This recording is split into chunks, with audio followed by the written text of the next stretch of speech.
Now, let's come to our text today.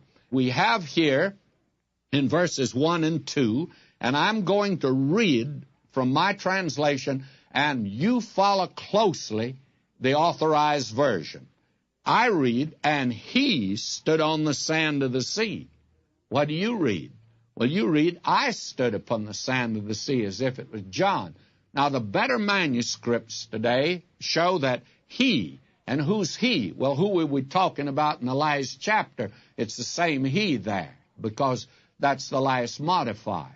And that, of course, is Satan. And so the dragon, Satan, he stood on the sand of the sea, and I saw a wild beast coming up out of the sea. Now, who brings him out of the sea? Well, Satan brings him out of the sea. And he comes out of the sea. The sea in Scripture is a picture of the nations of the world, mankind, like the restless sea, having 10 horns and 7 heads, and on his horns 10 diadems, and upon his heads names of blasphemy. Now, my friend, this is something that'll boggle the mind. Here again is this beast. This is really a beast. And if I met him in the dark, I know one thing, he and I'd be going the same way, only I'd be lots farther down the road than he was. Now, will you notice this? The dragon stands on the sand of the sea, and it is he who brings the wild beast out of the sea and dominates it. Now, this is his masterpiece. He's a person who heads up the old Roman Empire. Rome, as we've said before, just fell apart.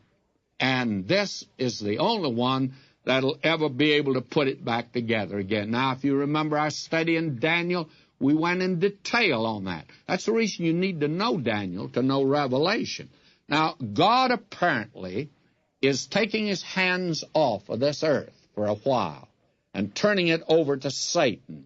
And personally, I believe that that's poetic justice, and that actually the very fact that evil has appeared and Satan has become who he is, that God must let him demonstrate that when he gives him full sway in his way, he'll not be able to produce. That is, Satan would always be able to say to God, when he's in the lake of fire, he'd say, look, you never gave me a chance. If you'd taken your hand off and let me alone, I would have been able to accomplish my purpose and establish a second kingdom. But God's going to do that so that he won't have that opportunity.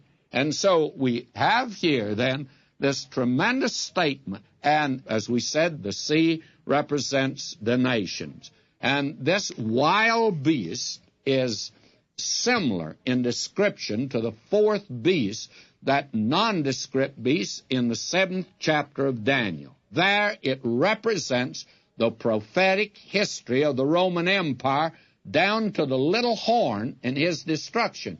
You remember that beast there that looked like it became dormant for a while, and then it had these 7 heads, and out of one of the heads there came up this little horn. Out of the 10 horns, there came up a little one. And this little horn put together 3, and he was able then to take over the other 7.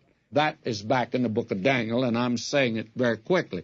But you see, at the time of the writing of John, much of the prophecy of Daniel had been fulfilled. The first 3 beasts had.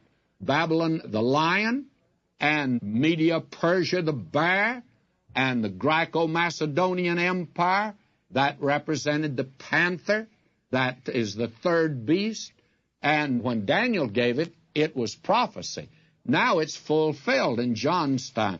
So John centers on this last beast and upon the little horn, because the last beast has appeared and the Roman Empire just fell apart. And so at the time of the writing of John, much of the prophecy of Daniel had been fulfilled. And John was living in the time of the Roman Empire, having been exiled to the Isle of Patmos by the Roman Emperor Domitian.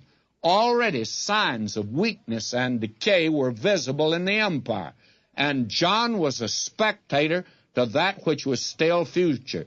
The emphasis is upon the rule of the little horn of Daniel 7. And the little horn is set before us as a wild beast, for he's now ruling and controlling the Roman Empire. That is, that'll be for the Great Tribulation period in his prophecy.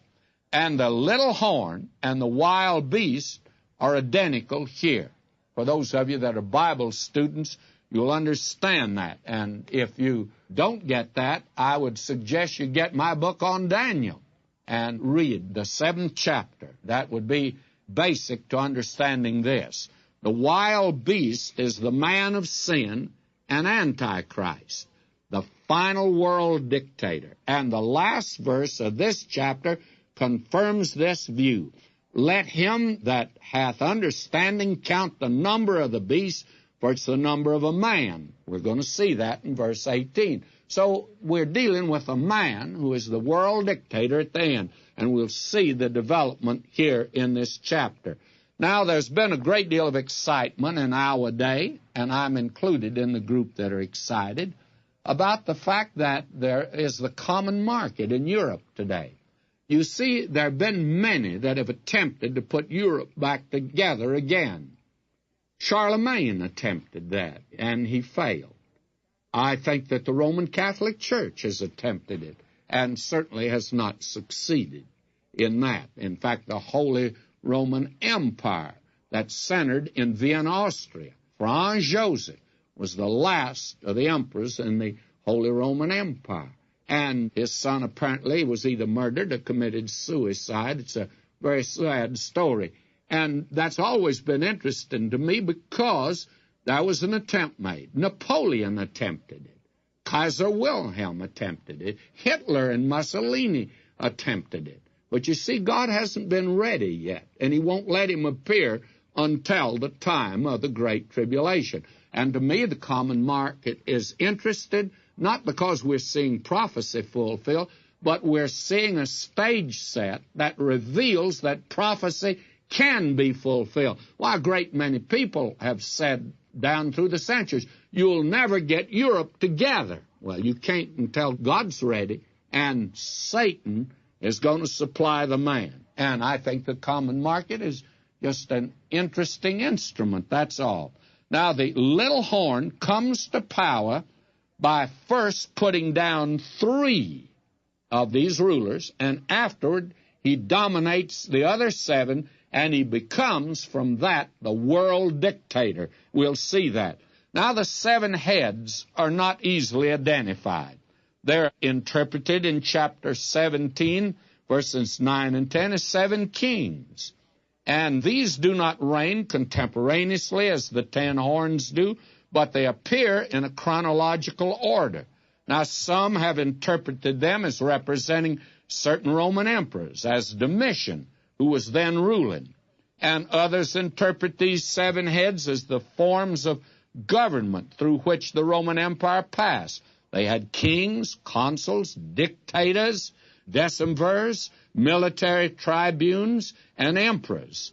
And a third view is that the 7 heads could represent 7 great nations of antiquity which blasphemed God: Rome, Greece, Media, Persia, Chaldea, Egypt, and Assyria. Now, the kingdom of the beast would be the 7th, which is yet to come. And Seiss takes that position. Now, another likely view is that the 7 heads correspond to the 7 heads of the dragon, which denote exceptional wisdom. Satan energizes the man of sin, the last dictator. And we're going to see that. So you take your pick here. I'll be very frank with you. Here's a place where I can't be dogmatic. I can tell. And I don't think it's that important, by the way. Now, all 7 heads are guilty of blasphemy. Blasphemy manifests itself in 2 ways, according to Gauvet: making oneself equal with God, that is, usurping his place, and slandering and taking God's name in vain. Now, the emperors of Rome were guilty of the first form. They made themselves equal with God. That was emperor worship in the Roman Empire. And the Pharisees were guilty of the latter when they blasphemed the Holy Spirit. Now, the beast here is guilty of both forms as we're going to see as we